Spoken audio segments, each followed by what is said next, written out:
Hello and welcome back to the Summer Solstice and our second day of the North American SMITE Challenger Circuit Gauntlet. We have 3 teams left fighting for just the 1 position remaining to jump up at the very top of the Gauntlet and qualify to the Roll Stars. We can take a look at the rosters for our 2 teams that are competing today. That would be the Valhalla Valkyries and the Tyrian Weavers for our first set of the day. And winner of that will move on to face off against the Sages. You should recognize the Valkyries, the same team from last phase and the same team that you got to see yesterday find their win over their opposition of the Cowlin Wardens, but now facing off against the Tyrian Weavers, InMyZen, Promise, Trypno, Grave, and Remakami with Sub Hydrogen on that squad. A very powerful team of players who have been kicking in, not just in the SCC, but even at the top of the SOC level for quite some time. So you should be able to recognize just about every name over the course of today between our 2 sets of games. And as I mentioned, there are going to be 2 more sets because this is still the remaining and upper half of our gauntlet. We can even take a look a little bit at that. And as I mentioned with it, it's the Valkyries starting off against the Tyrian Weavers. And again, winner of that will go on to face the Athenian Sages, the #1 seed. It's JMac and Mifflin joining me here for our first set of the day. Only 2 of those best of 3s to see which team is going to come out on top for North America. Yeah, I'm excited for this one, JMac. Well, mainly because every time we get to watch the Valhalla Valkyries, it's a coin toss. Is it going to be Valhalla Valkyries locked in, or are we seeing Sam for Soccer playing Sam for Soccer picks, or is he playing things like Scylla in the jungle or Nox out of the jungle, having a bit of fun here in the SCC? I'm sure, though, with some money on the line, these boys are locked down. Yeah, money and a spot for the Roll Stars land just in a few weeks' time on the line for both of these teams. You can check the journey that we've had throughout the gauntlet. Yesterday, we had the Cowlin Wardens and the Shibalba Storm start our day off, a 2-1 for the Cowlin Wardens. They did a little bit more winning, taking on the Aru Scorpions, find themselves a 2-0, but fell short to the Valhalla Valkyries in a 2-0 to close out day #1 of the Gauntlet. And now that promotes up the Valkyries to face the #2 seed of the Tyrian Weavers. And as I said, winner of that will face the Athenian Sages in one final best of 3 to see who's going to win out on some of that prize money, as well as the spot in Roll Stars to join their EU SCC brethren, as well as jumping up with the SPL for that Roll Stars event. It's going to be very fun. If you want to check the full details, go to SmiteProLeague.com and go over to Smite Pro, where we have a breakdown video available for you as well. But jumping into this set here between the Valkyries, I mean, we already know a lot of the names on these teams. You know, these are players, Sam for Soccer, ErupTCrimson has been jumping into here, Gamma, Wowy, Aquarius. These guys have been in the SPL or right at the cusp of SPL in top levels of play for such a long time out there. And in all honesty, when we were talking about some of these players with their time, say on the Valkyries in the case of like Gamma and Wowy, Gamma is one of those players that really stepped up over the time in his stunt during the SPL, and actually, in my opinion, made him kind of one of those top-end supports that maybe went a little overlooked. Yeah, a very aggressive player that loves to get in your face. He reminds me of PBM at times in that he really does just want to walk at your purple buff and do it on his own, given the opportunity. Play things like Cabrakan or Ymir, the hyper-aggressive, run it down, essentially warrior guardians, I would say is Gamma's bread and butter. Which is interesting when you compare that to his dual laner of choice. He's been playing with Wowy for a very long time, but when I think of Wowy, it's a much more subdued play style. It's hang back, farm it up, group up in the late game, and I'll play max distance, hit the objectives. Always a role player, I think, is the term that aggro had coined so long ago. So it is an interesting dichotomy in that duo lane, in that one of them is just always looking for these opportunities, and the other is like, hey, all right, well, you know, we could just like win the team fight in 15 minutes. So I'll be curious to see how they play out. I assume, though, that they've probably got that aggressive tendency running with them a bit more so recently, especially Wowy stepping up in that regard because of the stint in the SCC. These guys have loved running it down as a whole unit. Yeah, I mean, that's often why we see Gamma oftentimes actually rotate out of duo as early as he can, join Sam for Soccer, and then those two essentially kind of deathball the lane more than anything. But going up against them is the #2 seed Tyrian Weavers. Again, their roster, Remakami, Grave, Trypno, Promise, InMyZen, players that have been in the SCC for such a long time, or right there at the very cusp of it at the top end of the SOC, whether it be just missing out on qualification or just being knocked out by players or teams maybe just slightly better. And Remakami is definitely one of those soul laners who has been on the discussion point for a lot of the NASCC. He's been right there at the very top end of play on many of the teams he goes. You look back towards some of his former SCC teams, he's almost always been on those #1 or #2 seeded teams. Yeah, Remakami, a very solid player out of the soul lane, a deep god pool as well. Generally, you'll see him on more aggressive selections too. When I think of Remakami, that Hercules immediately to my mind, but also things like Cucullin, as well as just Hades way back in the day when that was out in the meta. Things that he's allowing him to play aggressively, generally picks that have a little bit of sustain as well. But as for the entirety of this team, it's difficult to lock down their play style. I would argue that they are a team that is a product of the meta, students of the meta, if you would. If there are picks that are exceptional at any given time, they're going to be playing it as an entire team. InMyZen, when Ishtar was #1, was locking Ishtar every single game. When Merlin was #1, they took Merlin into mid every single game. And so that adaptability, probably why they find themselves rising to the top so often. And whenever we have metas that kind of break away from the SPL, remember we haven't seen SPL players since Masters, which was, what, almost a month ago at this point? It's been a while since we've seen that level of play. So seeing the adaptations just from their current SCC competitors from the EU side, or just from what they've witnessed in NA, we'll get to see how both these teams break down their drafts and the picks and bans for game #1 between the Valkyries and the Weavers to see what does end up breaking through at the very top. So far, at least what we've seen to the Valkyries, it hasn't been those eclectic style of gods, the out there things like the Anubis or the Scylla jungle from Sam, but it has been very Sam-style gods. We saw the Thanatos yesterday break out and ends up getting a triple kill during one of his games out there, and that kind of really feeds into that identity of the Valkyries of it's a team that sometimes can be a little lackadaisical in their picks and plays, kind of just do what they want, fly by the seat of their pants, but when it comes down to competitive time, when it comes down to we need to win our games, this is one of the most dominant teams out there in the SCC. And it is worth noting, of course, that these are all players that have been incredibly hungry in the past in their SPL stints or when they were on their come up. It was always nose down, right on the grindstone, play that clear meta selections. So even if you spend, what, 2-3 months practicing things that are maybe a little bit off kilter, you still have the 7 years of practice on your Thanatoses or your Thors that you can lean back on. This time around, Thor won't be on that list as he has been banned out by the Tyrian Weavers, but still plenty of picks that I'm sure Sanford Soccer is happy to take. I personally hoping for Hunbots. I really love watching Sanford Soccer's Hunbots. Yeah, when I think of Sanford Soccer, Hunbats is definitely one of the top 3 that comes to mind. I think Susano immediately comes up after that one. And then Mercury. We saw a little bit of Mercury yesterday. Don't know how much we'll see it from Sam this time, though. I mean, it was even so recognizable with him that during his time in the SPL, even when Mercury wasn't meta, teams were banning that one away from him. So excited to see what Sanford Soccer and the rest of the Valkyries have cooking up. And same for the Weavers. We already got Hachiman as a first pick for the Weavers. Doesn't really give anything away from there. Hachiman just one of the top hunters at the moment. And the opposite end, kind of what has become maybe staple over into the solo lane, Sun Wukong, and then opposite end, Jormungandr. Seems to have kind of just become the solo lane meta that we're seeing so far, Myth. Yeah, very safe selections out of the solo lane. Gods that can generally hold their own in lane and still do have a little bit of impact come late. I would argue Jormungandr and Sun Wukong operate very similarly in that it's, I'll jump into the back line and it's damage for the most part that they're bringing. It's the ability to be that solo agent and also simultaneously be incredibly safe. Stealth into the back line with Jormungandr, World Serpent out when things start to get iffy. Sun Wukong turns into a bird or a cat and then eventually jumps up into a cloud, and that tends to be how things just pan out for them. What is maybe the most interesting selection as of now, J-Mac, is probably this set locked in for the Weavers. Set out of mid, not necessarily a new pick, but one we've seen a whole lot more recently. It really has come back into favor, especially amongst these SCC players. It's hyper aggressive, generally only really needs 4 or 5 levels before you're allowed to just jump in continuously on wave, but it is also feast or famine. We've seen great set games and we've seen bad set games. We have not seen middling set games. No, it's been quite some time since that we've seen sets that just go, say, 2-2 throughout a game and it look all right. But coupling along with the set will be Lancelot and Maui.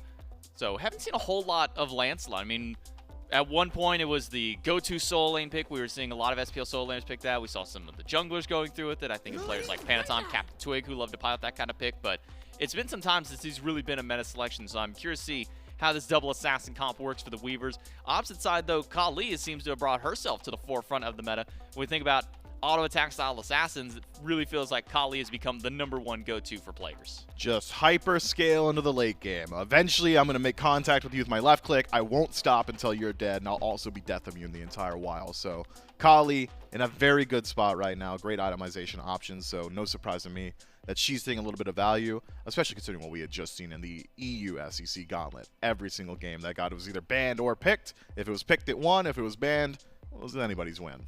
Well, it's a best of 3 to see who moves on to face off against the Athenian Sages, but all starts here in game number 1 between the Tyrian Weavers and the Valhalla Valkyries. Winner advances, loser is knocked out of the Gauntlet already and gets their chances short to move on to the Roll Stars land just later on against J-Mac and Mivla. But now Doug joins us here as our spectator for game number 1 between the Weavers and the Valkyries. Now I'm excited to see how this one goes through, because this isn't necessarily typical Sam for Soccer style of pick. When we think more of the ability style of assassins. Whenever I think basic attack, mentioned earlier, Mercury kind of comes to mind. So seeing him pilot the Kali is maybe just a little strange to me, Mifflin. Yeah, it's certainly not something he'd gone towards consistently in his SPL career, but we've seen it here or there, and considering his expertise with other auto attack assassins, I would argue probably a pretty decent performance from him. The only thing that is really curious immediately is his itemization. We don't generally see that bow in first slot. Generally, it's a katana. Maybe you're going for Golden Blade to speed up your clear.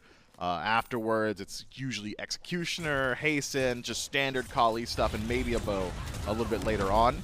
Bow in first slot is curious. I wonder which one he's going to elect to pick up.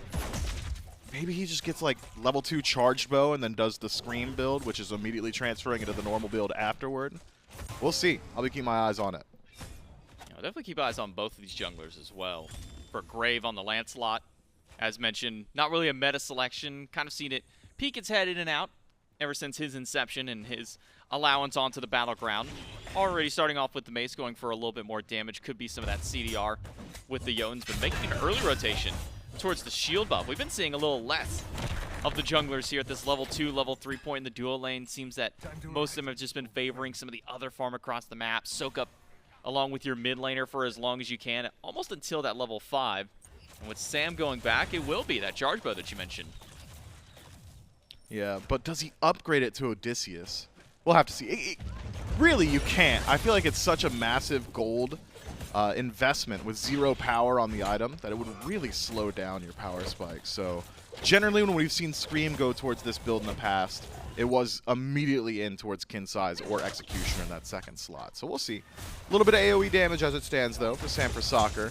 For the most part, this early in the game with no power, it's just about helping out with that jungle clear a little bit, maybe catching someone off guard if they decide to hide inside of a wave, or maybe catch someone's blink beforehand.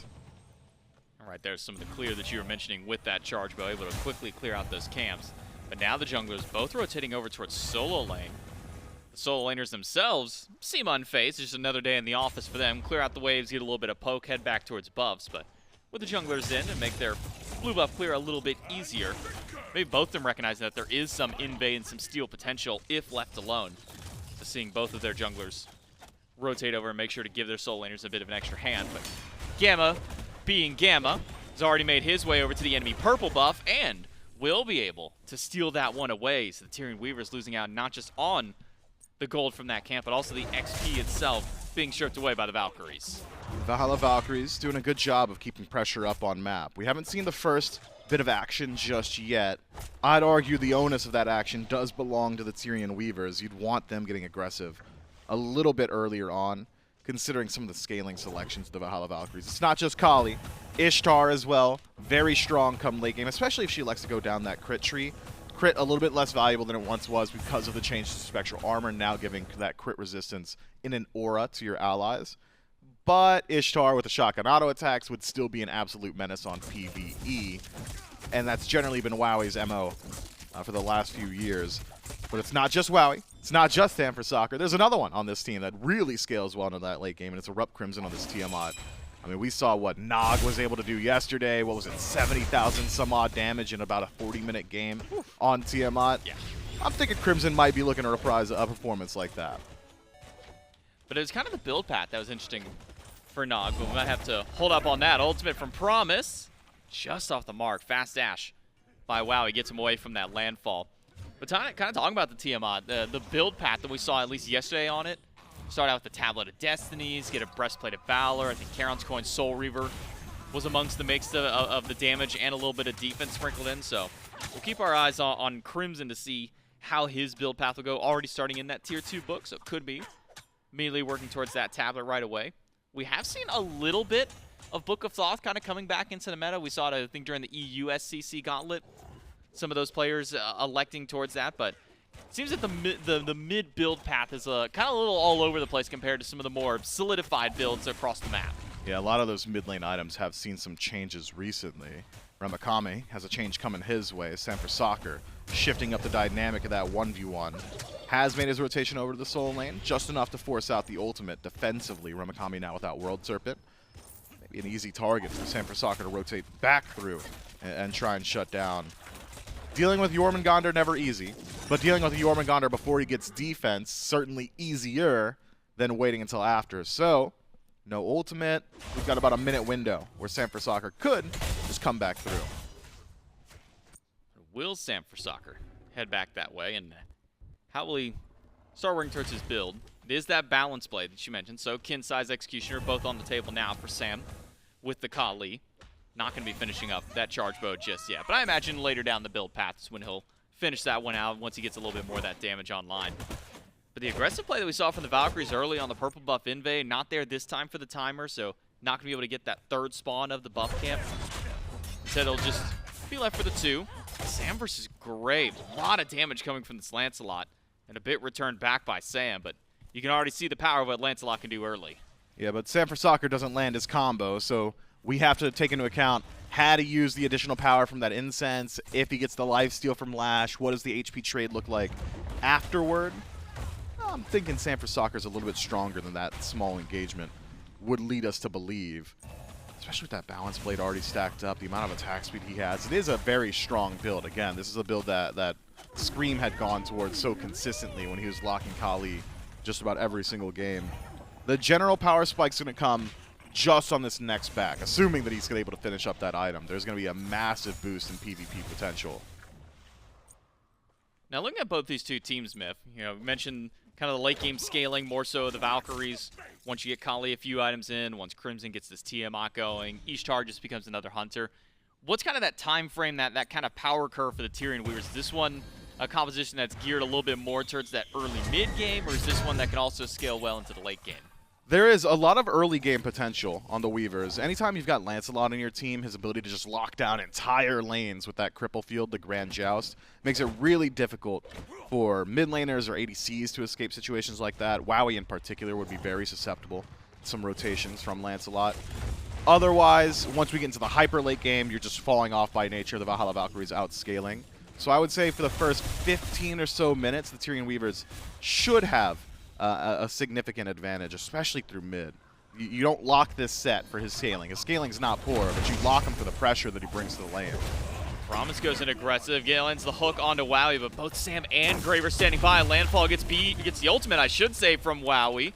It's blocking off their escape path for only a moment, but not much more to be had in the fight. So ult for ult. Promise losing out on his to get the one away from Wowy. Ends up being a net even trade at the end of the day. No CC immunity in kit available anymore, and there's that pressure saying Trypno had. The ability to just go in and deal with Crimson. It's so strong for set. The all-in initiation. The second you have eyes on enemy jungle, you'll see these sets start to move up the lane a little bit, posture up aggressively. If they don't think there's a risk of rotation, you better believe Set's going to teleport in and just stick to you. And if he's lucky, he makes it out alive. If he doesn't make it out alive, I'm sure Trypno's still laughing his way to the bank. First blood on the Tyrian Weavers. That gives them a nice little bit of a lead over the Valkyries to the tune of nearly 1,000 gold.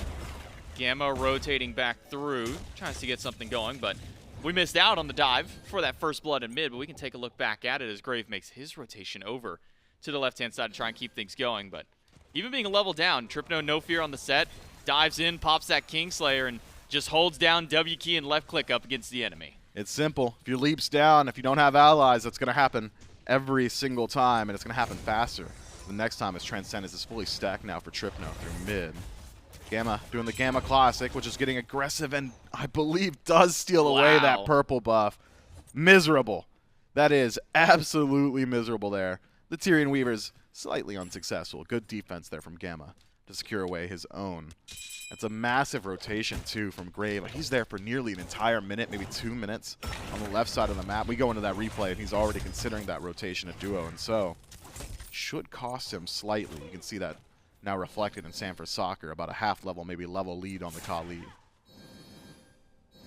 With it, Valhalla Valkyries starting to scale themselves a little bit closer towards that late game, and Sam will make his presence known on the right side. A tier 2 tower dive against Remakami. No ultimate available. Used it likely on an escape away from Aqua and just gave Sam Soccer the opportunity to pick up his first kill of the game. Already had his kin size online.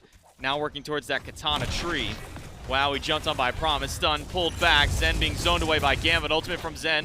Will force Wowy to dash away. Landfall gets the ultimate from Wowy once again. The Sun will connect onto Promise just to bail Wowy out. Man, that is a trade I think we're going to get used to seeing, J-Mac. That has been consistent. Promise willing to take it every single time. Surprised that these supports have not made their rotation over towards mid just yet. I'm trying to play out this Soul lane and how really Remakami is capable of playing in. Up against Sun Wukong with Soul Eater, you just don't win the poke battle. The sustain battle as well just favors that Sun Wukong. Really need to get some defense soon for Remakami. Looks like he's going down a hybrid defense item tree as opposed to dedicated physical, which means has delayed his tankiness pretty significantly against the double physical damage output of his direct lane opponent, as well as the jungler. If I'm Sam Soccer, I'm looking at this build right now, I'm thinking to myself, yeah, I could just keep going solo. I think Aquarius might just be able to do that all on his own.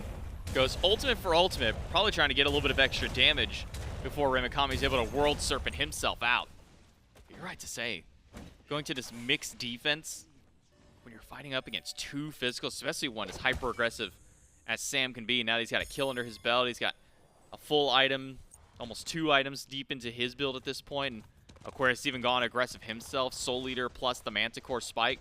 Already landing some decent CC with that Tiger Stun. He's going to set up for more damage and more shred for his team come late game. Yeah, that Chronos Pendant's just not going to help out a whole lot. It's going to get your World Serpent back, but that's about it.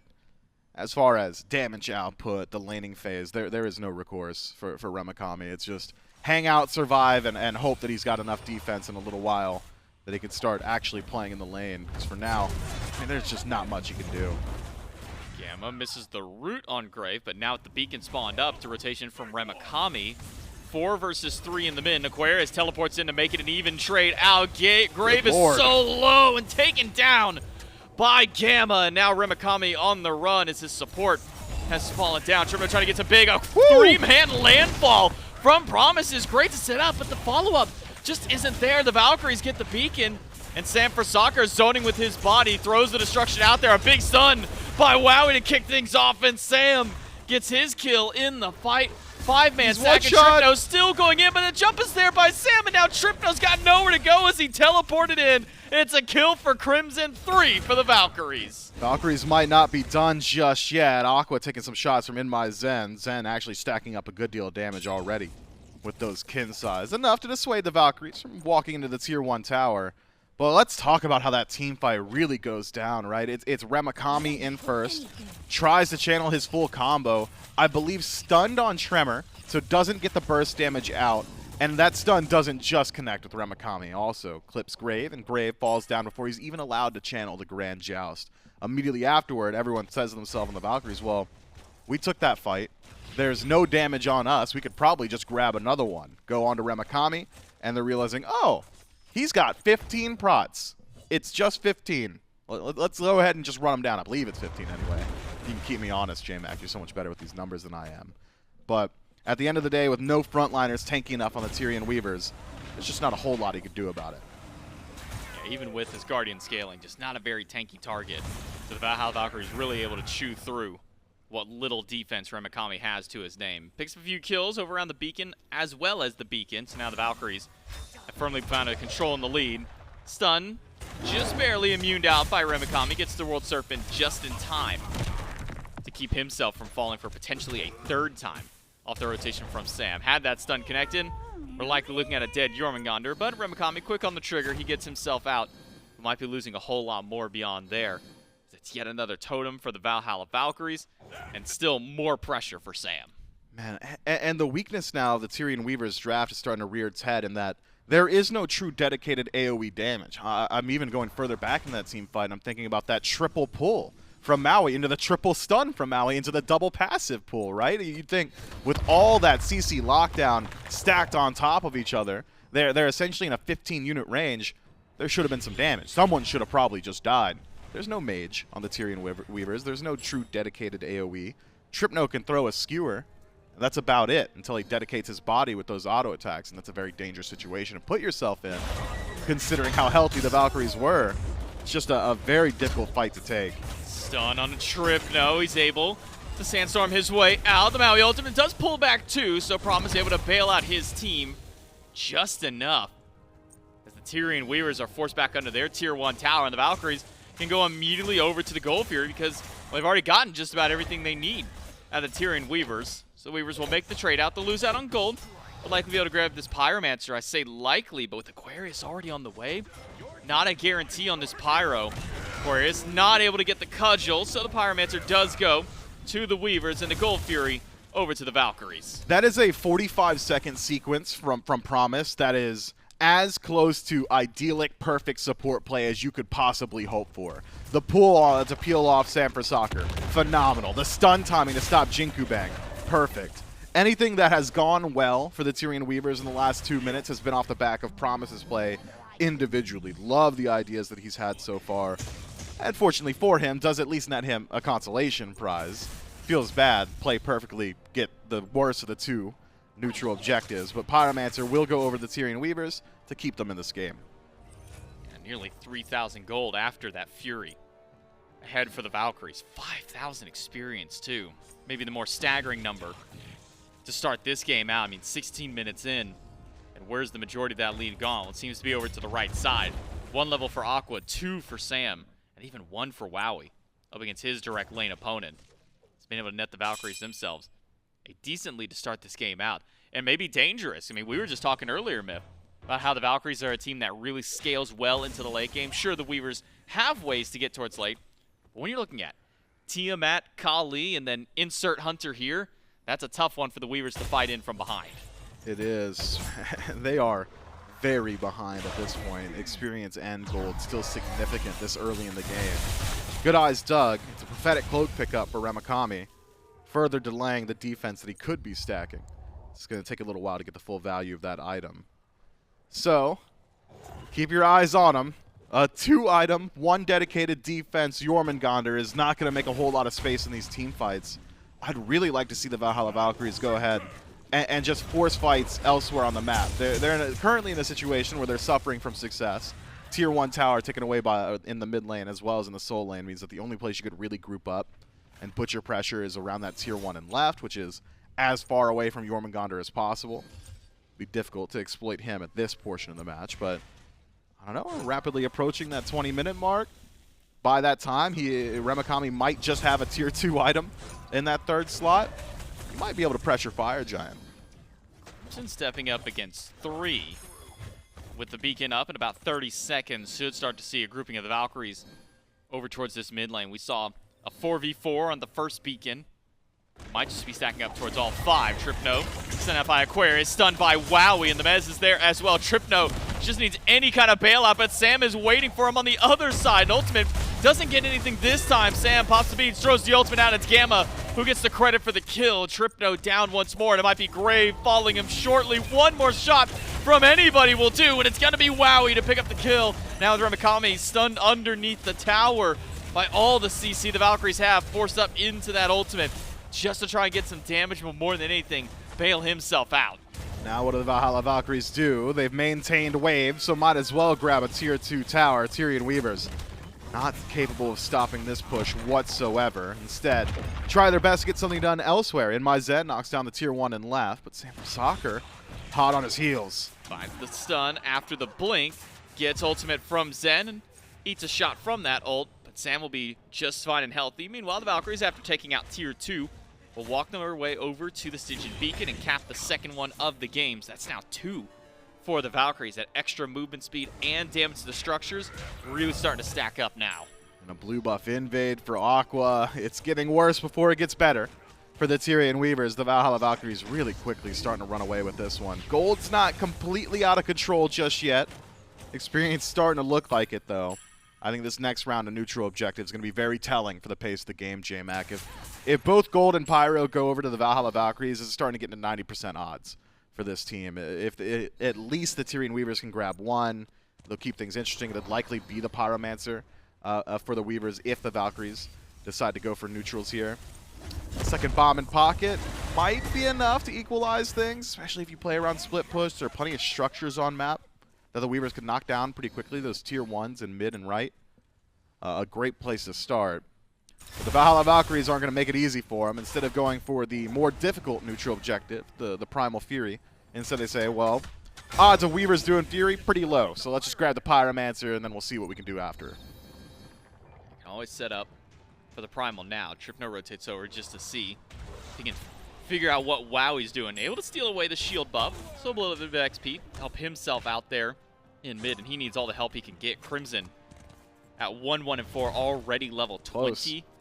Can fully stack up that starter item himself, and is starting to go towards the build that we saw from Nog yesterday. Tableau of Destinies, Charon's, Breastplate of Valor, Soul Reaver on the way immediately afterwards. Seems that we found a more solid build, at least for the Tiamats in mid.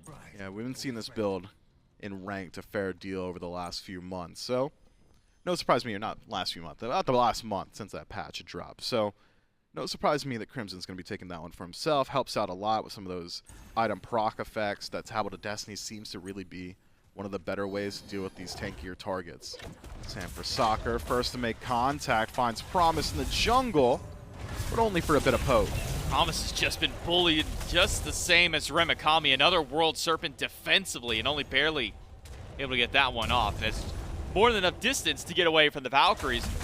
But the problem is both the frontliners took so much damage in that little engagement that there's none to stand up and walk towards this Primal Fury. Another objective for the Valkyries. This time Primal Fury, some of that extra damage to the monsters within the jungle, including that Fire Giant, which has been one of the more difficult objectives to take down. Wowy steps up 2v1, throws out the beads, immediately dashes away, but it's Sam for soccer on the way once more. Blink stun, gets the beads from Promise, jumps over the landfall from the support, but Sam can just keep chasing down. He's got Haze and Katana, he's got a speed buff. It's all about making sure that Zen doesn't take him down.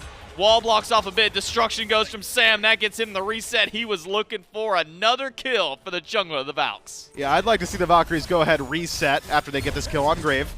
Oh, okay. Nice use of that second ability. Gets him out of the Primordial Onslaught. Crimson still in the chase. Might be able to cut him off, though. It's going to be close. Need to knock him off the horse. Not enough damage. All right, now reset, group up, Fire Giant, force the fight. I think that's a clear answer for the Valhalla Valkyries. Instead, a bit kill-hungry as Trypno exposes himself in the jungle. Gamma on chase. Takes a whole lot of damage. There's not a lot of turnaround potential, though. Remakami seems to think there is. Kami's not very tanky, though. Does have Ethereal Staff, so a bit more HP to his name. Especially if he can land some of his abilities and shred a little bit away from what the Valks have. But only now going in towards his second dedicated defense item in that Druidstone tree. It will be the Valkyries going for a small reset, aside from Sam. Hasn't had the opportunity to go back and spend up some of his gold after hitting that level 20. Grave, I don't think this is a fight that you want to take. That is a level 20 Kali and a level 20 Ishtar. And you've been behind for the majority of this game. Will wisely just notice and recognize that a couple of players are at the purple, but still goes in for the 1v1 versus Sam. He's got backup from Trypno. No ultimate for Sam means no invincibility. And Wowy will return trade, taking down Trypno. Wowy gets the backflip off, and Grave goes down to Crimson. But now with the frontliners joining the fray, the Weavers, they don't have much of their damage because Zen's being bullied out by Aquarius. There's nothing for the damage dealers of the Weavers to do now as they're being ran at by the rest of the Valkyries. World Serpent will split the fight up a bit, but Promise has jumped into a wall and has nowhere left to go. No resources left in the tank for the Maui. And he will go down to the damage. You don't mean it. It's Aquarius. A wall and a body block. Gamma is just unstoppable with this Terra. No. Remakami has got nowhere left to go. It's Crimson with a killing spree and the Valks with their 11th of the game. That is mentally crushing. I am in awe of the Tyrian Weavers in that there has not been a surrender vote on my screen after that play. I mean, the block, the body block, the wall placement, the target selection. That's gross. That is simply nasty. Outplayed, outsmarted. Literally anything I could say, the Laud compliments on the Gamma would not be enough. Words cannot express the amount of disrespect that I just saw at 11:35 a.m. on the 30th. This is no longer funny, it's just mean. You know what I mean? That is legitimate bullying. Could the Valhalla Valkyries do Fire Giant? Yeah. Yeah. Could they have probably even just poked into the Titan and maybe just won a fight as they all respawned on the left side? Sure. Is SMITE really necessarily to take this fight? No. Does he need to die there? Absolutely not. No. Is it going to change the outcome of this game? Probably not. Probably not. Especially with a nearly 9,000 gold lead the Valks have at 25 minutes. Fight over the final beacon. Man down for the Valks means the Tyrian Weavers might be able to cap a point for themselves. That is if Remakami can find his way out. Gamma nearly gets another wall to close him out. Crimson a little bit late on the beats. Are we throwing? With nothing left to do, Aegis buys him a moment, gets a shield back from his team, but dive in from Grave and a World Serpent. It's enough to take him out, but Grave himself only has one more shot. Someone's got to have the damage, but Wowy's too far. It's Aquarius with a cudgel over the top to knock him down. Remakami trying to get out, and now an ultimate by Aquarius. He'll heal up just a little bit of HP. But now it's InMyZen, pelting auto after auto. A dive in by Aquarius, standing back up with that Soul Eater wall. Not quite enough from Gamma, but the damage from Wowy is Trypno into the fight to get his third kill of the game. Or to get his kill, I should say. Just for the Weavers to be able to stay alive during this. The Valkyries might be playing with their food a bit too much. Yeah, the wings are starting to melt a bit here as they fly closer and closer to our celestial star. The Valhalla Valkyries, they take that entire team fight without SMITE. Remember, it's him that falls on left before that engagement begins. So a 4 versus 5, still difficult for the Tyrian Weavers. I believe 2 members make it out at sub 5% HP.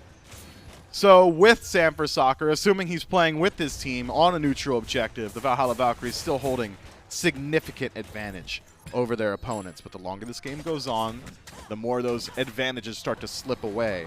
Itemization for Remakami starting to stack up. Really starting to stack up that Prophetic Cloak, maybe the most significant change in the last few minutes. 17 stacks he's got there. Aqua, though, dropping Trypno to half before the fight. Primal Fury reset by the Valkyries. SMITE's got to jump his way out, and Remakami trying to get into the back line of the fight.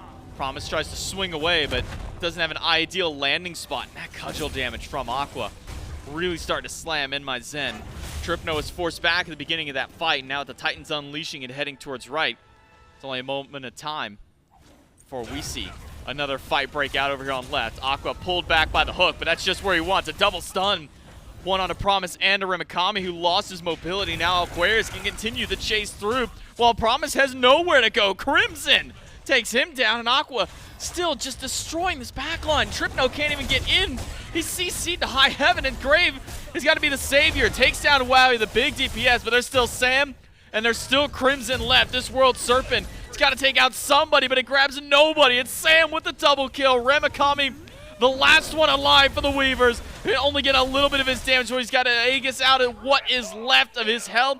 And SMITE with the triple kill and the deicide for the Valks. The Valhalla Valkyries unable to end the game here, J-Max. They've got to go deal with the Titans on the right-hand side. Maybe you just do Fire Giant from this position. You don't really have an opportunity, even if you do take out this Titan, to move in towards the actual throne room. So perhaps grabbing the neutral objective, the most important thing you could be doing on map as of now. Aqua able to knock down that mid-Phoenix once more. We'll keep those fire minion waves rolling down the center of the map. 10 seconds left on important respawns here. Grave and InMyZen not far. Grab a tier 2. That should be it. Valhalla Valkyries seem almost unwilling to look at the Fire Giant, but now by process of elimination, the only thing they could do right now, okay, they'll go ahead and move in. Oh no, it's just Fire Giant. Yeah, they could go back and spend some gold probably. Valkyries, 5 core strong, take down the Fire Giant. Not as swiftly as they may have hoped, but with the distracting Titan for the Tyrian Weavers, not much they can do to step up. Mid-Phoenix taken by Aqua earlier. Fire Giant, a tier 2 tower, and a Pyromancer. One fell swoop across the map. The Valhalla Valkyries now expanded. Well, it was 9,000 gold, dropped to around 8,000 after their near blunder in mid. But have now expanded that gold lead up to about the tune of 13,000 ahead for the Valkyries. While XP may not matter so much now, that gold lead starting to stack up. 30 minutes into the game, nearly everybody full slotted aside from Gamma at this point, while there are still players on the Weavers not even getting to their 6th item just yet. Yeah, Remakami still approaching 6 slotted. Haven't upgraded the starter item for Promise just yet. It's a bit suspect. Need that done sooner rather than later. Splitting some defense would help out a whole lot for the Tyrian Weavers. You know, the more I look at Remakami's build, I understand that he is incredibly squishy and really doesn't deal that much damage, but if you stack up defense from behind, it feels so much worse. So at least this way he poses a bit of a threat, can rotate through, knock someone up out of stealth, throw out the spit, and then die, as opposed to stack up defense, do no damage, and still die. Still working on getting the rest of the Prophetic up. But now it's a push to the left side. Phoenix, 3 of the Valkyries in. Ultimate from Promise again, gets ultimate from Wowy, but it's Aquarius and Sam keeping the backline of the Weavers at bay. Promise nearly goes down to Crimson's damage, and they're able to zone them out. The Valhalla Valkyries take a left side Phoenix mid down earlier after Aquarius knocked it down, as shortly after its respawn, only 1 bird left standing. Valkyries won't even push towards that side. Minion wave all the way up to their tier 2 tower at this point. So the Valkyries will back away and instead take the Constellation prize, a Primal Fury that's awaiting them. I don't even know if they call it a consolation prize, right? Like, they Bonus. got their prize. Yeah, that is a bonus. That's the toy at the bottom of the cereal box for them. Yeah, my man already ate his Fruit Loops. Now he's got a little box car to play with, and that is the Primal Fury. Mid and left Phoenix gone. Valhalla Valkyries setting a trap in the jungle. Trypno forced to leap away. Aqua has the slow, but Sanford was not listening and instead got distracted just by Promise walking on that right side of the map. Maybe had he kept up that chase with Blink available, certainly could have followed up on that slow from the Master's Will. Instead, the Valhalla Valkyries content themselves. Look, we got Fire, we got Pyro, we got Fury, we got 2 Phoenixes, and we got all the advantage. Now it's victory lap time. Take your time, enjoy the dub. With 2 Phoenixes down and 1 more steadily closing in for the Valhalla Valkyries. Close to ending this game out, but Tyrian Weavers not there for the defense, at least at their right bird just yet. It'll take some time before the Valkyries are able to stack their way up to the right side of the map. Fire Giant still got a little bit of time left for the Valkyries, so got plenty to play with moving towards the right side. And now we see some of the backs channeled by the Weavers. On one final defense, one final potential 5v5 stack up is what I would say if Remakami can make it out alive. Half health. ErupTCrimson's damage is really stacking up strong in late game. Yeah, Remakami did nothing before he was forced to use that ultimate defensively, so next time he's hit by a CC, might just be his life. Phoenix doesn't even have an opportunity to live. The Valhalla Valkyries kick that one while it's Graves still got a moment. Grave nearly grabs Sam, but Destruction keeps Sam alive. Now it's Trypno stepping up. Does he have Sandstorm to get out? Yes, he does, just in time, too.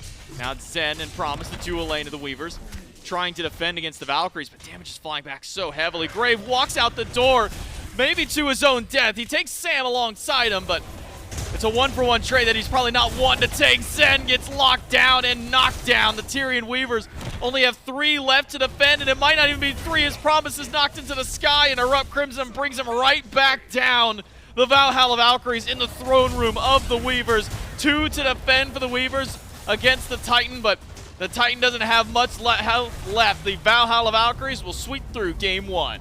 33 minutes of the Valhalla Valkyries winning this game. The Tyrian Weavers, best case scenario, is grabbing a kill after the Valkyries grabbed a Fury, or maybe getting a kill on a 3-man tower dive. They'll get 1 in return, something along those lines. The Valhalla Valkyries, it was never in question here in game number 1. I think it's got to do in large part to draft. That is a very high execution composition that we saw from the Weavers, whereas the Valkyries play essentially their bread and butter, or at least iterations and variations of it. We might not see Sanford on Kali a whole lot, but he's played auto attacker assassin, so he knows the general MO of how you want to approach a game like that. The primary thing I need to see different, Remakami needs to hold his own in lane a little bit better.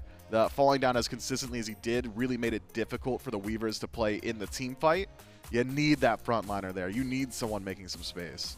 Valhalla Valkyries able to take game number 1 in the best of 3. Can the Weavers bounce back and push us to game 3? Will this be a sweep out for the Valkyries? We'll find out in game 2 right after this.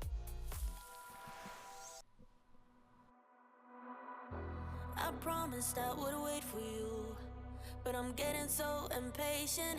Tell me that you're ready now. This room is big enough for two, and I wanna do that something, something that will blow your mind. Do you know the things you do to me? Touch me and I'll make you understand.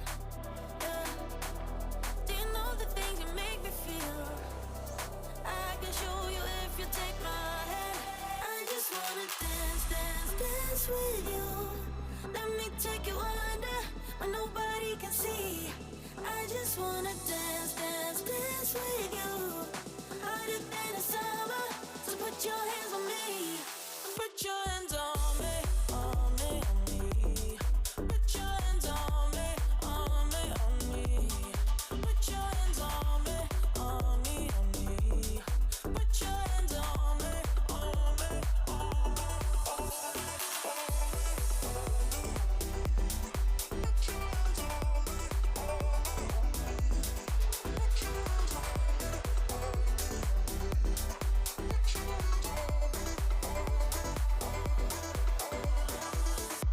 Before you, I was paralyzed, all broken down from heartbreaks. Then you came and set me free.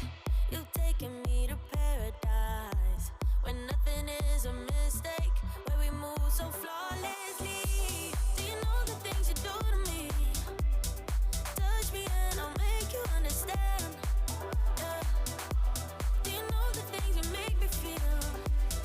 I can show you if you take my hand. I just wanna dance, dance, dance with you. Let me take you under where nobody can see. I just wanna dance, dance, dance with you. Harder than the summer, so put your hands on me. Put your hands on me, on me, on me. Put your hands on me, on me, on me. Put your hands on me, on me, on me. Put your hands on me, on me, on me, on me, on me, on me, on me. Put your hands on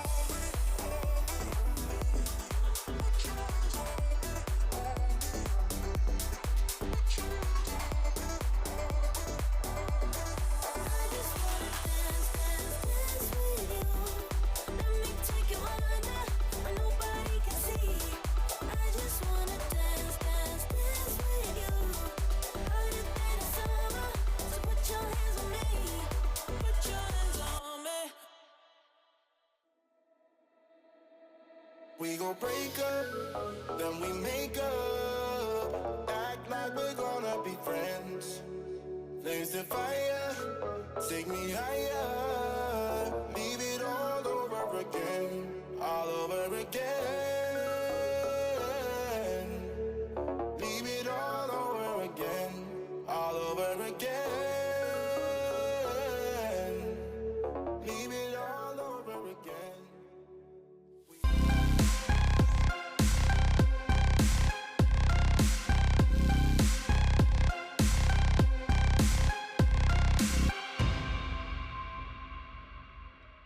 Welcome back to the NASCC Gauntlet here in the SMITE Summer Solstice. But before we jump into the breakdown of game number one, I want to give a shout out over to our good friends over at Skulls, who have a new line of merch apparel that you yourself can purchase. If you go over to shop.hi-rezstudios.com, you can pick up our new badge t-shirts out available for all of our SPL teams. And I just got to say, one of the best experiences in the world is getting to see all the fans and getting to see all the support from the apparel that they're wearing, whether they're repping their own names or they're repping their favorite players on the back. You can also now rep your favorite team with these new badge t-shirts, so make sure that you once again go over to shop.hi-rezstudios.com and pick up your badge tees for all of your favorite SPL teams. Thank you so much to Skulls for joining us back in Season 10 of the SMITE Pro League.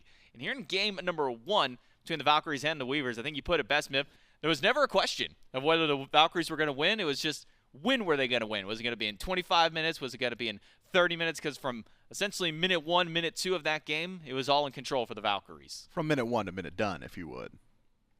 And I would. Thank you very much. Yeah, the Valkyries, they had a scaling composition, right? They're playing for the late game. That's what you would think. Group up as 5, get on neutral objectives.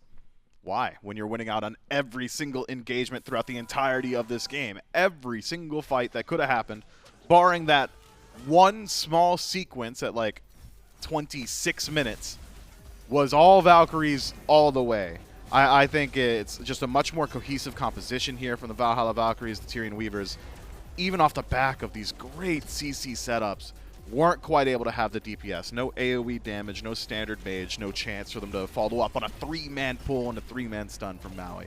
Once that had happened, I thought to myself, this is just not one that's going to be able to line up very well for the Tyrian Weavers. Even with Remakami too, just doesn't stack up enough defense quick enough, falls down a few too many times throughout the early game, so the Jormungandr are essentially a non-factor in a lot of these team fights. And so many of these engagements for the Tyrian Weavers were chasing out individual members of the Valkyries that were incredibly low HP. How often did Sanfrec'soccer survive post-destruction, jump over wall, and Grave tries to chase him around the corner only to get clotheslined by Aqua, or the exact same thing but Trypno, or the exact same thing but InMyZen. Just very difficult situations that the Weavers found themselves in.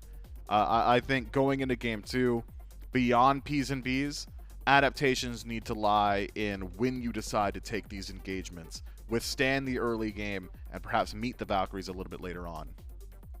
I think credit where it's due. Promises a fantastic game on the Maui. I've got zero complaints for what he was able to bring out, specifically around those fights on the beginning. We talk about the 3 nearly 4-man pull that he had, the stun that follows up, the chain CC that this one player on this one god was able to provide for his team. And it's just some of the work around it needs to be adjusted for the Tyrian Weavers moving into game number 2. Maybe a more traditional mage. Just felt like there was no real follow-up once this Maui would find these pulls. I mean, when you pulled 3 people with the landfall, in my mind, that should be at least 1 person dead at that point, especially that early in the game when no one's nearly as tanky. But Trypno just didn't seem to have the follow-up on the set mid, dives in a little bit later beyond that fight, ends up going down, trying to chase out a kill against Sanfrec'soccer.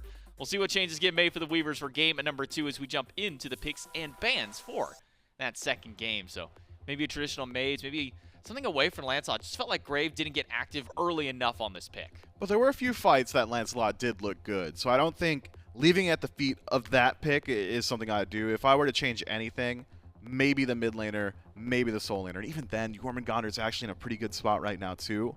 So perhaps just getting a standard mage would alleviate a lot of the woes that we saw from the whole of that composition, because Lancelot is not a poor pick, and he was capable of getting involved. A few of those team fights were off the back of Grave making contact with Sanfrec'soccer. I believe Grave the only one nearly finding himself with an even KD at the end of that game. You don't also have to change your draft too much if you can also address the Valhalla Valkyries composition. Take away the pieces that made it work. Kali, probably primo on that list, right? Get Sanfrec'soccer off of something that has literal death immunity and also 3-second 100 to 0 potential, and things might line up. But won't see that Kali taken away just yet. We will, however, see an adaptation immediately in that first pick. Last game, it was Hachiman first for the Weavers, this time recognizing just how potent Aquarius was on the pick. We'll take the Sun Wukong away from the Valhalla Valkyries, but that's an easy answer back now for the Valks. They can grab the Hachiman for themselves, along with this Terra, assuming this Hachiman does get locked in, and it will do so. So the dual lane for the Valkyries, now drafted one more time. Based on the performance that we saw from Gamma last game, if we're singing the praises of Promise, also got to talk about how well Gamma performed on this selection. Yeah, when the entire team is looking so good, it's easy to lose track of the individual good plays, right? With the entirety of the Valkyries playing so well, it's easy that they just won out. But when one team's doing a little bit worse and one player has good plays, it's easier to highlight them. But you're absolutely right to say that Gamma does have a phenomenal performance there in Game 1. Almost a draft swap here between the Weavers and the Valkyries, and that Sun Wukong and Tiamat now belong to them. We know how that composition plays, or we know how it can be played. We'll see whether or not the Weavers are able to play it at the same level that the Valkyries did just previously. And speaking of, I mean, it just continues now. The only reprised pick for the Valkyries is that Terra. Now Hachiman and Jormungandr on the Valkyries.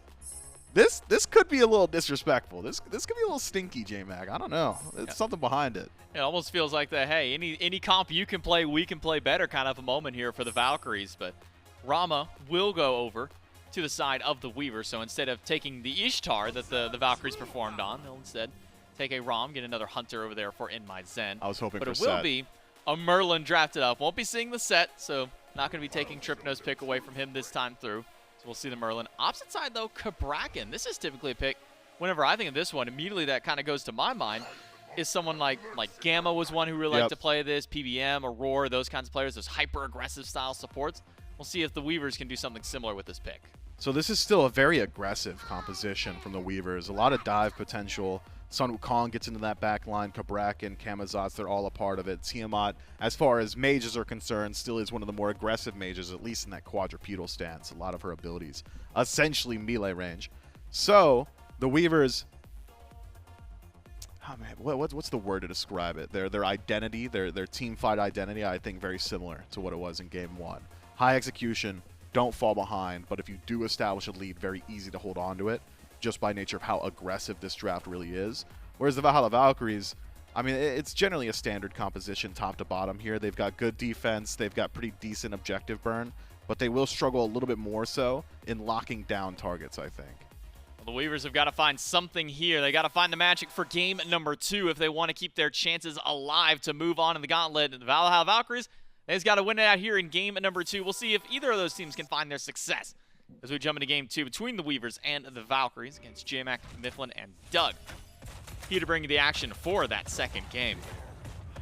I'm going to be honest, I really loved what we saw out of the Maui in game 1 from Promise. I was maybe a little surprised seeing him stray away from that one. Gives him some decent ranged initiation for the team.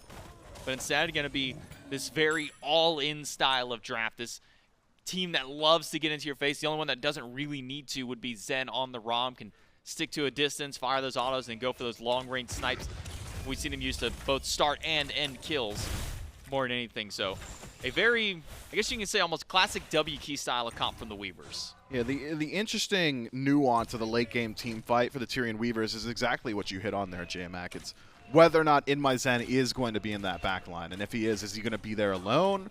Or will Trypno be hovering with him a little bit more often? If Trypno decides to be a part of the front line with the rest of his team, leaving InMyZen on an island in the back line, essentially, could be difficult because the Valhalla Valkyries have got pretty decent answers to that. Like, pretty decent ability to get into the back line. So Graves okay. He's okay. No way he dies here. He's good. It's fine. Yeah, no. Valkyries, Chilling. Yeah, Valkyries will walk away, knowing that they at least No. nearly took They out Graves. ran away. Graves scared him off. They got scared. They saw this bat lived on, what, 50 HP, and they said, that's a man that we can't take down. So they walk away. Run away. Sorry, That's as right. you said. But it's a mid-camp split between the two of them. And kind of talking about the Valkyries, giving Sam this Ratatoskr again, not a selection that's very common for Sam, but feels like it's another one that fits right into his playstyle, that semi-global style between the Thanatos and the Thor that he's more common to play. Kind of fits that same bill here with Ratatoskr. If you can play Thana, you can play Rat, as far as I'm concerned. They are similar in execution. Land dunk into line ability and just lock them down. Remakami might have the turnaround potential. Shuts down Sam for soccer. Oh, and now Aqua. he's on the chopping block too. Gray picks up that kill. Look, you spend 33 minutes just winning. Maybe it's a little bit hard to reset the mental. What a great start for the Tyrian Weavers. And great heads-up play from Remakami. Hey, you're tanking my wave at level 3, bud. Get stunned into an easy turnaround. Sam just steps a little too far forward. Maybe seeing a bit of red, considering that first time that dash goes through from Remakami. Sam says, okay, well, now he's got no escape. Let's go in there, Aqua. Unfortunate that both he and Aquarius low in HP by that point. Can't do too much. He Aquarius, wouldn't though, die trying now, right? to turn it You back. wouldn't. Oh, no, the spear minions are keeping him in combat, too. He can't even run any further. A couple more autos. Sam will go under. Not enough damage. The spin's got to be there. And just misses out on the second tower shot. Sam for soccer cleans up a kill. But now can Grave turn this back? He's going to walk right up, but misses the bats, and so Grave won't get the kill on Sam, but can certainly keep things interesting around this blue buff. Sam doesn't have Blink. He's got a lot of damage, though. Damage back towards Grave. Stun doesn't connect. The bats, the leap. It's not enough. Was the dot there? No, it's not. That's miserable. It was a two-man kill for the Weavers and immediately traded back for 2 in the Valkyries. Man, things were looking so much better. Well, we're back to even. Okay, we're back to even. Valkyrie's actually nursing a very minuscule lead at this point. God, talk about a fumble, and it happens so quickly. Just stick around a little bit too long. Remakami caught out, forced to use the 72 transformations from enemy tower line. Doesn't quite have the ultimate. Falls down in lane. Now an entire level down on Aqua. And even Grave. The invade on blue buff, even in the 1v1 against Aqua, assuming Sam for Soccer is too low HP and decides to go back to base, is risky in that it's not a guaranteed steal, and he didn't tick over to level 5, so was not a guaranteed escape either. Just seems like it was an entirely avoidable situation. Head back to base, take your lead, would have been great. Zen up in the skies, Sam on the ground from his dunk back. Promise is trying to block off the shots from Wowy, but Zen's gonna get stunned out by Sam. So much damage from this Ratatoskr. The Jotun's Wrath online, Sam's got his damage, and he's got his second kill. Yeah, if I'm on the Weavers right there, if I'm Zen, I'm thinking to myself, didn't this guy die for first blood like 3 seconds ago? And now he's level 6. He's higher level than me in my lane on the opposite side of the map. A frustrating situation, I'm sure, for the ADC of the Weavers. The Valhalla Valkyries, it's a speed bump on their path, and I don't even think it slowed them down. It was a pebble in their road that they just ran over as they fall down 0-2 for first blood. Valkyries. Now where will Sam go is the question. He waltzed his way over to mid, tried to put a little bit of pressure towards Trypno. We're going to recognize that, well, it's a level 7 Tiamat. Might not be able to get too much going there. Not by myself, at least. So the Valkyries, even after going down for first blood, that 400-500 gold the Weavers got from their first bounties, has now been turned entirely back over towards the Valkyries with 3 effective kills for Sam for Soccer, 2 under his belt, 1 being an assist. With a kill going to Aqua. The momentum is now back for the Valks. But Grave is here, trying to find a pick towards Wowy. Wowy doesn't have ultimate. Wall is back there by Promise. Wowie's trying to buy some time. Shell is there. Sam tries to go, but he's blocked off by a wall. Ultimate from Grave. The second swipe's not enough damage. Wowie's able to live under the tower, and now to chase back. Zen does have the snipes to take down Wowy, but with Crimson rotating through, he's got to get out fast. But Zen just can't do so. As soon as he lands down, he's taken out by Crimson. And Promise keeps Sam under the tower just long enough. It's a bloodbath on the left side of the map. I'm telling you, man, Promise is one you have to keep your eyes on. Great turnaround kill there. I'm concerned, though, for the safety of Promise and Grave as they decide to stick around. Purple buff secured. No invade this time around, but tier 1 tower is what? An entire army of minions, 2 stacked up waves starting to work on it. Fortunate for Zen, there's plenty of farm still there. Unfortunately for Zen, it's done half of his tower's HP already. The Tyrian Weavers won't have that bastion of safety much longer. The Valhalla Valkyries stick around a bit too long, though, and the Weavers on their strike back stay within striking distance. Gold, right back to even. A little mini lane swap there for the 2 carries. Wowy head over to mid while Crimson was farming behind the tier 1 tower on the Weaver's side of the map at that point, but will swap themselves back to their more proper and adjusted lanes. Tablet of Destinies comes out not just for the Tiamat, but also for Crimson this time, so it seems that's becoming a bit of a popular item for these mid laners with such high spam for Crimson. Would be easy for him. Aqua, no real danger, has World Serpent, might lose out on a little bit here in the jungle, that cooldown buff respawning with him not nearby. Should lose out on that, but the wall from Gamma, man, this is disrespectful with how well his wall placement has been.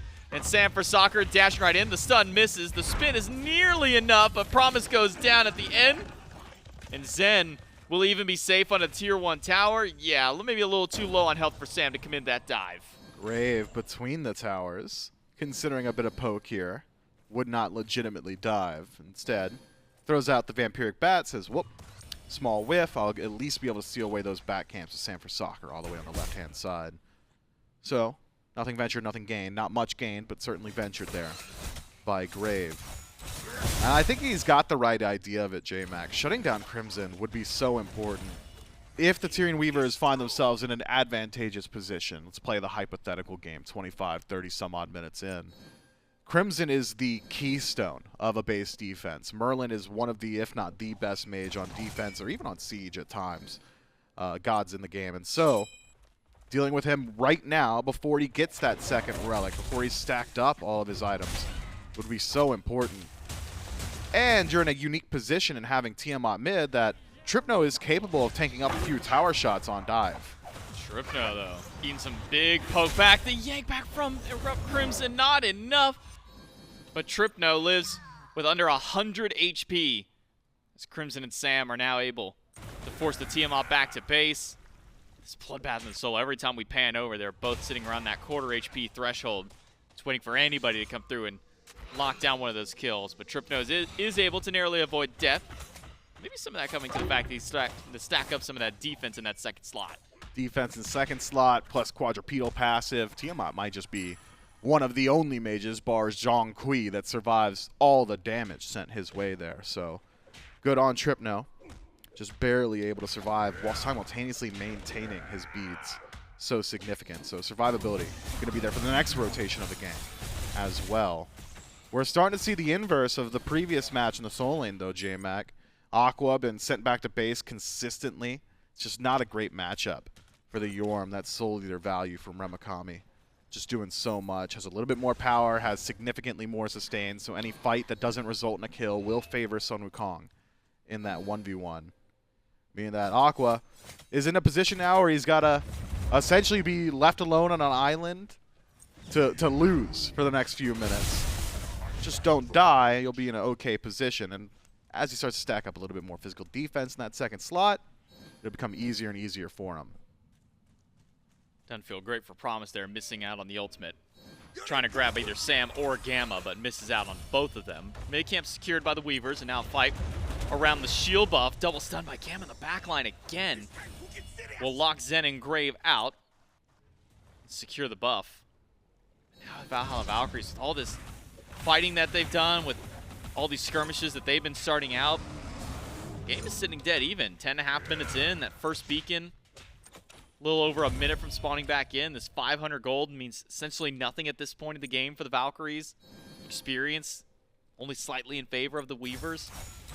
Weavers have been holding out, even despite getting their first 2 kills, then falling immediately after 2 kills to the Valkyries. If we were approaching a dead even state as we go in towards this first beacon spawn. Yeah, much better position for the Weavers here in game 2. So this beacon will be telling. We can potentially look towards these neutral objectives with a significant grouping on the left-hand side. Both teams are very capable of dealing with a Gold Fury. One's got a slight advantage, and that would be the Valkyries. Merlin just really good at shredding these neutral objectives, and Heavenly Banner from Wowy, giving the entire team a little bit more attack speed, would speed things up a bit.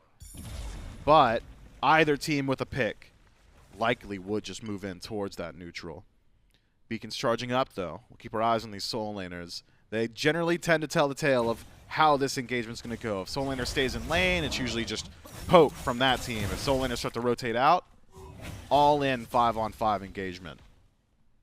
Aqua for a moment was channeling his back, but I guess seeing that Remakami went for the proxy farm, he's got to get his wave. Has the full teleport, jump back in. I see a red buff steal by Remakami. Huge moving in to this first beacon. That extra damage boost not available to Crimson, and it might be just enough to give the Weavers an advantage. Gamma walks out by himself, surrounded by 4, but he's got backup from Sam. Double knock him in the back line, and Aquarius has now teleported into the middle of all of it. Grave has to jump away, and it's now just Remakami surrounded by the Valkyries, but a wall from Promise locks out Sam, only barely able to break down one wall to get himself out, but Remakami and Grave both in the sky, untargetable for the time being. It's a double crash back in by the Tyrian Weavers, with the World Serpent from Aquarius disrupting the backline. Double Sam finds Sam for soccer. He finds the first casualty of the fight. He can't and nearly live. goes down. It's going to be Promise blinking in to find the stun to take him down, but it's a 2-for-1 trade. The Valkyries with a man advantage, and Zen is not close enough for the damage, but Trypno taken out by Crimson. 3 for the Valks around Beacon. Man, the Valkyries play that team fight so well, trading aggro back and forth between Aqua and Gamma. Gamma eating up the entirety of the Weavers' kits. Backing up, Aqua does the same, and then Sam for soccer with that blink forward double stun. That's not easy to do, especially with that Acorn. That's not the stun Acorn. That's not the easy snipe, so I'm going to hit you every single time. We've got heals here. It's going to take a little while for him to line those shots up. Connects nonetheless and makes it look easy. The Tyrian Weavers all fall down. Trypno decides to step back up, try to deal with some of those low HP targets, but only instead exposes himself to the damage of Crimson, turning into a 3-for-1 trade, plus Beacon, plus Fury. A massive swing for the Valkyries, and now we are exactly where we were in the previous match at this point. It just took a little bit longer. Yeah, a bit of a unique Acorn there from Sam. Typically, we either see the, no one's building that. The double spin, the easier stun. Sometimes we saw the crit Acorn go through. You know, give your dash to crit, have a little bit of extra share. I think he nearly 100% critted that game as well, but didn't work out in the end. Not often we see the Evergreen Acorn pop through. Tyrian Weavers, though, they'll take their consolation prize of the Pyromancer with Fury grabbed by the Valhalla Valkyries. That's about all that they can do, given the time frame that they had left on the map. Now, where does that leave us in neutral objectives? The only thing you really could group up on are tier 1s, and there are plenty to look at. It is astounding the difference that itemization could do, right? That Jormungandr, if it were last game, that rotation just kills them, or at least drops them down to a quarter, but Aqua's so tanky with that Glad Shield already. Able to survive and even stick around in the fight. Sanfrecocker's going to have to do a whole lot of heavy lifting, though. Aqua hasn't got a whole lot left in the tank. Should just fizzle from here. But that rotation from Promise does indicate to me that perhaps the Weavers willing to try and knock down this tier 1. Aqua, though, does have full teleport. The back will be stopped for a moment. Promise nearby, just trying to bait Aquarius forward. He walks right up. Exactly where they want to be, but now Sanfrecocker on the way back in. A dive on a tier 1 tower, walls off Aqua. Knock up will only hit Promise, though, but maybe that's just enough as Sam tries to take down Remakami, but both he and Grave make it up to the sky. A double crash back in. It's a knockup by Aqua. Remakami's tanking tower and won't go down just yet, but it's Crimson's flicker in, and the transformation of stances will find 2 kills in an instant. The Valhalla Valkyries, they lose Aqua, but they trade out for 2. That is so unfortunate for Grave, J-Mac. That last swoop from Bat Out of Hell actually put him behind the wall from Promise. He had his kit available. Could have tossed out the Screech, could have tossed out the Vampiric Bats, maybe secures that kill a little bit faster. But because he's behind the wall, has to walk all the way around the tower first. Meanwhile, Remakami tanking up the tower, taking all that damage, and also trying to secure the kill himself. Gets dropped too low. Sanfrecocker finds value on his dunk. Rotation from Crimson finds even more. And the Tyrian Weavers, off the back of one micro misplay, lose out on the entire trade. Tier 1 on right. It was the Weavers aggressing, but it's also the Weavers that lose theirs, as well as 50% of their Tier 2. And their Runic Bomb. Gotta mention that. Dropped by Promise to try and maybe guarantee that a Valkyrie doesn't stick around the tower line. So now losing out on some of their siege potential, some of their secure around objectives, or maybe even just some CC during the fight. So now, effectively, a massive win for the Valkyries. They got that Gold Fury earlier on. Yep. Weaver said, okay, cool, we'll take the trade of Pyromancer. Usually you can get some decent value from it, but basically no value from that. Only the gold from taking down the objective. So now the Weavers still only about 2,500 gold behind. The gold lead isn't so concerning. It's that 3,000 experience that's starting to stack up. Yeah, and the majority of that experience lead, I believe, probably just in the middle of the map. About 1 level there. Otherwise, it's actually a level lead for Promise on the other side, and then 2 levels actually for Wowy, quietly starting to piece together a good game for himself on the left-hand side. Slight deviation in the build between both these ADCs means that they're more effective at dealing with different targets. If one's got more HP, if it's against these HP stacked tanks, InMyZen will find more value, especially considering he can leverage those kin size. But as far as actually shredding away defense and helping out the rest of the team, Wowy eyes for that with Executioner. Crimson transforms to the fire form, able to try and deal with that decoy from the ultimate of Remakami. And now Remakami without ultimate has lost out on some of that safety come this next Fury fight, and that's exactly where the Valkyries are starting to stack up. All 5 members there, teleport in from Remakami, but again, no ultimate for his defense this time. It's Grave versus Sam, and Grave is heavily losing this fight. Sam goes up to the sky, loses a good chunk of his HP, stunned by Gamma, and a near triple root, but he just can't get the dash through. No. Aquarius dunks in, and the World Servant finds not just 1 kill, but nearly finds a second Zen to the sky just in time, but Promise is already gone. The snipes are there, but Aquarius is waiting for him on landing. Double kill for the Jormungandr, a double kill for Wowy. It's only Remakami left alive on the Weavers. The Valkyries are tearing through them in the jungle. Valhalla Valkyries' spearhead composition absolutely pierces through the defensive wall of the Tyrian Weavers. They were not ready for that engagement, or at least not as ready as the Valhalla Valkyries, who make it look so, so easy. Every bit of their dive hit pay dirt. CC connects with priority targets, and 1 by 1. The Weavers on a save yourself situation. Nobody peeling for each other. Everyone worried about numero uno. Just fall down. It's the Valhalla Valkyries who come out on top once more in the team fight. KDs now across the top of your screen starting to look exactly like Game 1. Gold starting to catch up to it as well, as the Fury is knocked down by the Valks, and perhaps a third Stygian beacon to boot. That is additional structure damage. That is additional global movement speed, 1% per capture for every individual member of the Valhalla Valkyries. So the Tyrian Weavers can no longer run. They can only hide. I don't even know if they can hide at this point. Are you telling me they can't run or hide? It doesn't feel like it. They tried running, that didn't work. They tried hiding, but Sam can always jump up into the sky and become that satellite ward for his team. Oh, man. 3-2-7 for Aqua. They can't run and they can't hide. What can they do, J-Mac? Pray. Oh, man. That's cold. Pray to their spider god, their own deity, their Tyrian spider lord. It's basically like the Spider-Man lore right there. Yeah, that's like Spider-Verse stuff. All right. I'm going to be honest. I'm not super familiar with Spider-Man lore. What? I know that the original Spider-Man, his thing was he got bit by a radioactive spider. The game Spider-Man. Beyond there, I'm going to be honest, I don't really know a whole lot. Remakami, he knows a whole lot of damage that's going his way from the Valkyries, but he's able to get out thanks to that Ox form. But the Valkyries will go ahead and grab themselves a Pyromancer. Not much left on the map for the Valkyries to swoop away. There's still 3 Tier 2 towers, a Tier 1 in mid. And Aquarius will make sure that they don't lose out on anything left. Gamma walks in, nearly takes down Trypno. Remakami's trying to zone in the back line, but it's a dunk in by Samuson on a promise and a quick dash out, not wanting to stay under the Tier 1 tower.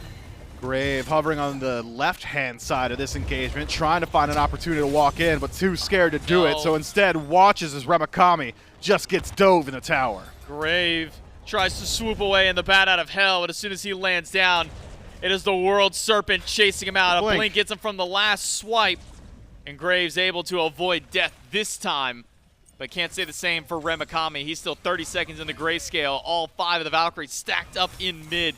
Grave hasn't even had a chance to go back to base yet, as Crimson is keeping him bullied out in the jungle. Man, and each member of the Valkyries still healthy. Only Gamma has taken some damage so far. Sanford Soccer joins him, but it's Promise on a chopping block. Quarter HP, 2 more autos from Wowy. Takes him down, a Tier 2 tower, and a rampage for the Hunter of the Valks.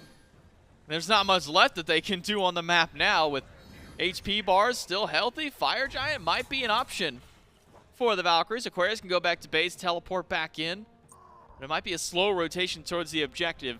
And for the Valkyries, go back and spend up some of their golden pocket. So now the Tyrian Weavers have to contend with one significant issue, J-Mac, and it's the nature of their CC. When all of your CC comes from gods that have to put themselves right in the face of the enemy, you gotta hope that those gods, your CCers, have got a little bit of defense stacked up, that they could survive doing it. Promise just proved to me that that's not the case for Cabrakan, and Remakami not much luckier at 1 and 4 on this Sun Wukong.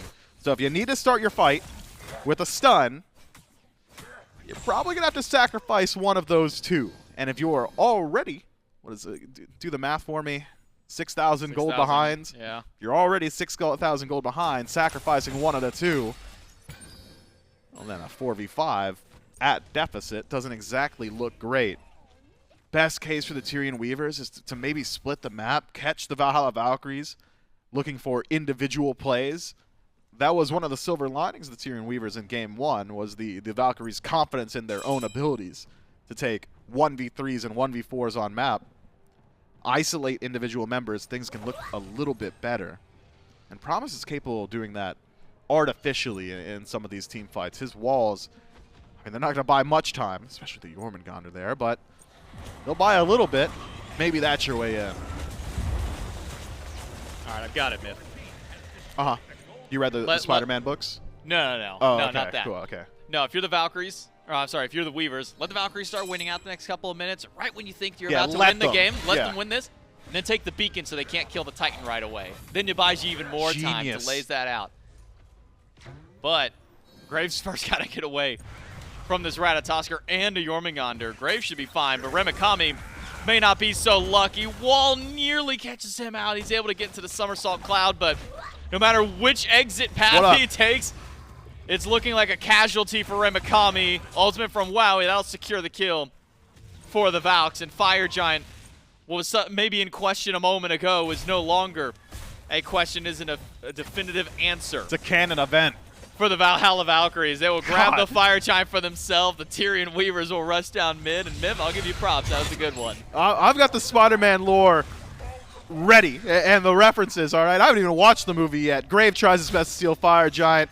Instead has only stolen the hearts of the audience. We're rooting for you, bud.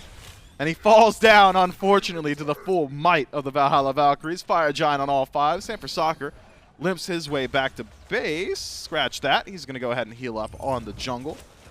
Valhalla Valkyries. I mean, desync deaths. Remakami, 8 seconds. 40 seconds on Grave. If any of the 3 remaining members of the Weavers die, this could be a fast game. Promise goes in. Half HP. Make that 0 HP. He is knocked away instantly. Remakami is back from the grave himself, but World Serpent is zoning the damage dealers out of the fight. Phoenix is not going down fast enough for the Valkyries. Now with the minion wave there, makes it a bit easier. Damage from Trypno is good. And once again, Remakami forced to ult defensively. Middle Phoenix stripped away by the Valkyries. The Tyrian Weavers on life support. Yeah, the Valhalla Valkyries, I mean, they could essentially do no wrong on map, barring walking into the actual enemy fountain. Everybody just doing a little bit too much damage. The tanks just a little bit too tanky. And the neutral objectives taken already. What, you could wait a moment for the Fury if you want, but I think that would only delay the inevitable. If anything, the Valhalla Valkyries, it's reset, spend your gold, group up on tier 2. And the Tyrian Weavers need to figure out whether or not it's even possible to defend those tier 2 towers. Their composition, not great on base defense. Trypno going to have to do a whole lot of the heavy lifting here for his team. Zen as well has got some damage, but having gone for Silver Branch in 5th slot has delayed his AoE. Really does need that Odysseus bow to keep back the Valhalla Valkyries. So we're not far off Power Spike. Fortunately for Zen, Odysseus is a very cheap item. Unfortunately for Zen, gold is real hard to come by when you're stuck in your base. So we'll see whether or not he's able to finish that one up.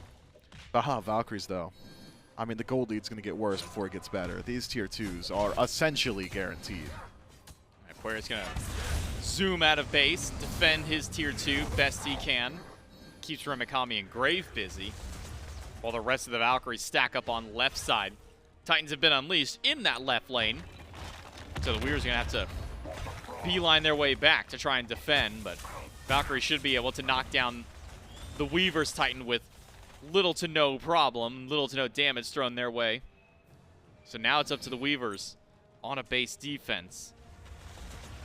Tiamat, certainly no Merlin when it comes to defense, but still some decent options available to the Tiamat to try and defend, keep some of these minions out. Yeah, you can throw out the Tornado as persistent damage. Sean Field. Promise, bud. He must have saw something I didn't. I like the attempt, but unfortunately for him, he's just got nothing. Triple knockup by Sam to kick the fight off again. Remakami up into the somersault cloud, but he'll have to land back down to the fountain more than anything. Left side Phoenix taken away by the Valks. It's 5 strong. I'd say strong. Gamma, a little low in HP, can heal back up a little bit with that Terra, but now there's a Titan full HP marching down the left side of the map for the Valkyries. It didn't even get bothered previously by what had been going on. And now the Valkyries can start to walk up into the fountain. Benefit of promise of being such a low level. He's going to be back up before the next fight even kicks off. Problem is he doesn't have his blink this time to kick off the fight. Does have his ultimate. He fights in his base. He doesn't have to go far. But now it's going to be the Titan in the Titan room to fight off. The Tyrian Weavers have got to defend the Valkyries and push them away if can, but it's a World Serpent that's doing exactly what the Valkyries need. Aquarius is zoning this entire team fight out while the Titans are still clashing all this while. Gamma nearly down. Aquarius just able to bat away Trypno's health bar with the help of Crimson. And the Valhalla Valkyries 1% away from notching their second win and moving on to the final round of the Gauntlet. The Valhalla Valkyries, when it's time to focus up, they're certainly there, and they still are a team to be contended with, man. That is a very convincing win for them. Compositions were clean, team play was clean, team fight, I think, generally where they flourished. Could they have gone for neutral objectives a little bit more frequently? Sure. Would it have been as much fun as they had had? Probably not. So the Valkyries still having a bit of fun, but looking better while doing it. Yeah, the Valkyries much faster pace this time through, really from both of these teams. They kicked off with 2 kills over on the right side of the map for the Weavers. They get first blood and immediate bounty after that one, taking down both Sam and Aqua. then the downside is not even a minute later, Sam and Aqua come back and say, okay, well, now it's our turn to grab a couple of kills. They return fire. And then almost immediately, Sam says, cool, right lane's done. I'm going to go all the way over to the complete opposite side of the map and pick up a third kill for that one. The Valkyries, and Sam specifically, were just all over this map. Yeah, things start fast in this one. It's the Tyrian Weavers, of course, with that 2-0 first blood, as you said. But ever since then, it was Sam for Soccer.